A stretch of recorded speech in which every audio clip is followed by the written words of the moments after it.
স্বার্থপর প্রাণীরা যে কোনো রকম প্রতারণার আশ্রয় নিয়ে আপনার চিন্তা ও সিদ্ধান্তকে এদেরকে এদের প্রয়োজনীয় জিনিস দেওয়ার দিকে ধাবিত করবে এবং আপনি দিবেন ও এরা নিবে। কিন্তু আপনাকে এরা দিচ্ছে এমন চাঁদতারা ঘটনা খুবই দুর্লভ। এরা সম্পর্ককে লেনদেন হিসেবে দেখে, যেখানে এরা সবসময় পাওয়ার ব্যাপারে উপরে থাকতে হবে।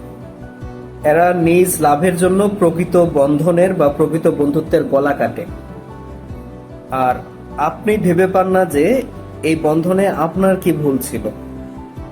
আপনি এমন ভাবেন এই কারণে যে নিজ লাভের জন্য আপনি কোনো প্রকৃত বন্ধনের গলা কাটার চিন্তাও লালন করেন না। তাই আপনি ভাবেন এরাও আপনার মতো, এরাও তো শুধু শুধু লাভের জন্য মনে হয় বন্ধন কাটবে না, সম্পর্ক নষ্ট করবে না। আপনি ভাবেন এভাবে। তো এই কারণে আপনি ভাবেন যে আপনার কোনো ভুল ছিল কিনা পুরো সময়। না, আপনার আসলে কোনো ভুল ছিল না। স্বার্থপর মানে স্বার্থপর।